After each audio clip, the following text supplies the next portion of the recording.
During the New Year's luncheon hosted at Rumiprecon on January 8, 2024, Honorable Wike emphatically stated that he had no regrets about making Siminalayi Fubara the governor of Rivers State.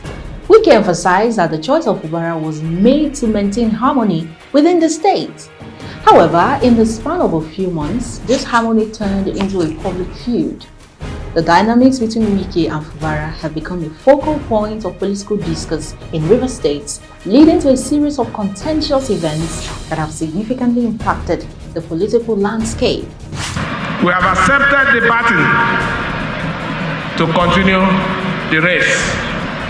We will provide strong, determined, focused, purposeful, and responsible leadership.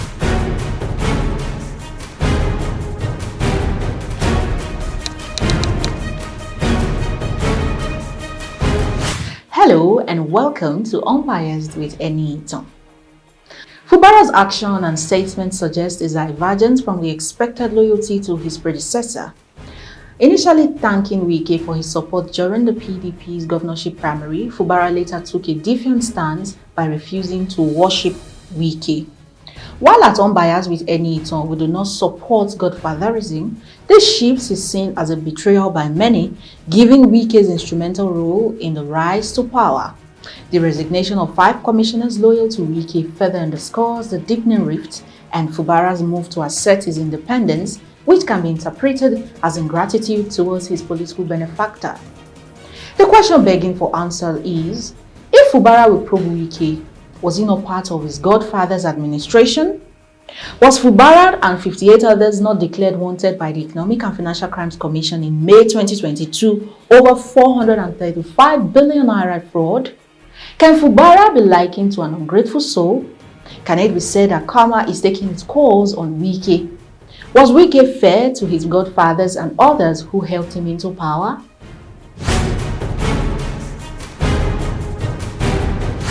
Fubara has aligned himself with figures previously at odds with Wike, such as Uche Secondus, the former PDP chairman, and Peter Odili, Wike's political godfather.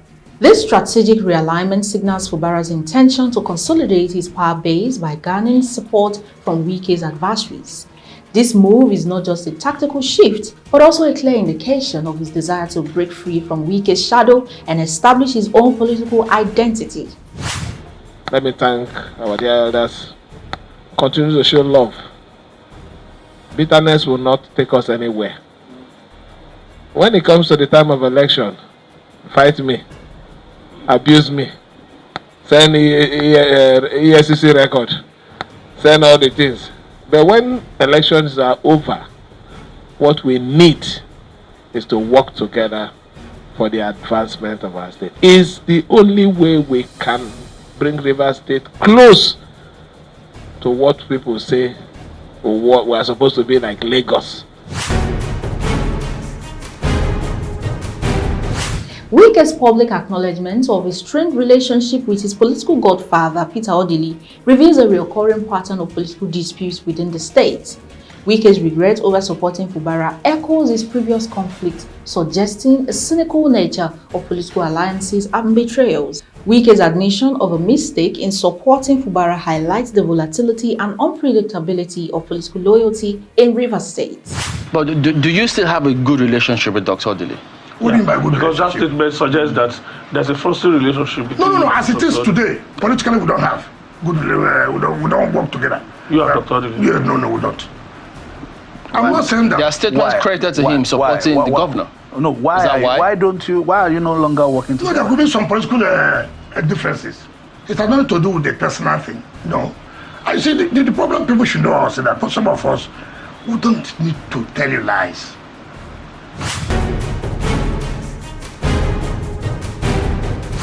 Fubara's first year as governor has been marked by significant political turbulence. Despite these challenges, he has managed to claim some victories against his detractors, particularly those loyal to Wike. However, the APC's criticism of his administration's performance and the assertion that his achievements were a continuation of Wike's projects raised questions about his effectiveness and autonomy as a leader. Fubara's tenure so far reflects a mix of resilience and controversy, with his ability to govern independently still under scrutiny. To mark his first year in office, he has so far commissioned completed projects and initiated new ones, including Aleto Ebubu Eteo Road, Elele Omoko Road, Ogoni Andoni Opobo Road Andoni Section, Emohua Kalabari Road, Trans-Kalabari Road, Ebeda Internal Roads, Okania Obogoro Road, dualized Omoko Ebema Road.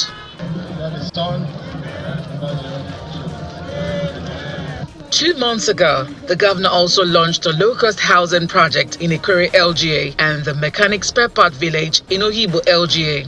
Recently, he flagged off a 4 billion naira seed funding for SMEs in the state. To create wealth and job through policies and programs that will engender greater public access to credit and financial inclusion.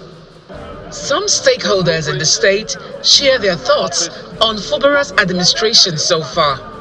The projects he has embarked on are projects that are of importance and significance to the state. We've seen someone who, in spite of the distraction, had chosen to remain focused and determined to deliver on good governance.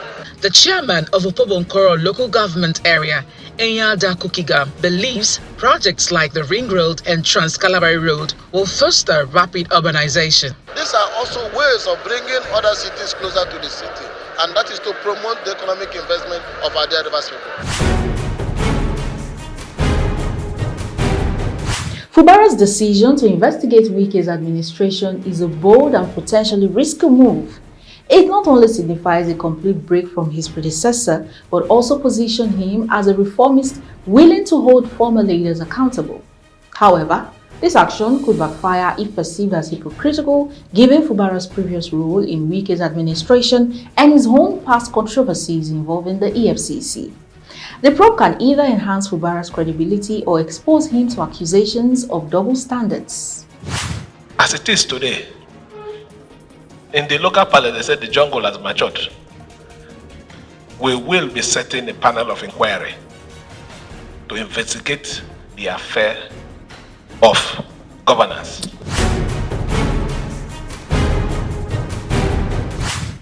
Fubara's chances in the 2027 election will depend on several factors, one of which is consolidation of support. His ability to build and maintain a strong coalition, including alliances with key political figures like Uche Secondus and Peter Odili, among others, would determine if his chances are higher in 2027. Public perception. How effectively he can manage his public image and counteract criticism, particularly from the APC and Wike's loyalists, would also determine. Performance record. Demonstrating tangible achievements and effective governance during his tenure. Navigating political feuds, managing and resolving ongoing political disputes without alienating key voter bases. The political landscape of Rivers State heading into 2027 appears fragmented and contentious. The ongoing power struggle between Wike and Fubara sets the stage for a highly competitive and unpredictable election. New alliances and rivals will likely emerge as both leaders vie for control. The involvement of key political figures like Peter Odili will further complicate the dynamics. Rivers State political future will hinge on the ability of leaders to navigate these complexities and forge stable coalitions. In conclusion, the evolving conflict between Nyesom Wike and Siminalayi Fubara exemplifies the intricate and often volatile nature of political relationships in Rivers State. From initial support to public disputes, the trajectory of their relationship has significant implications for the state's governance and future elections. As Fubara continues to assert his independence, the political environment remains charged with the potential for both upheaval and transformation. Thank you so much for watching Unbiased with Eniton. I remain your host, Oluwatobi Eniton, saying bye for now.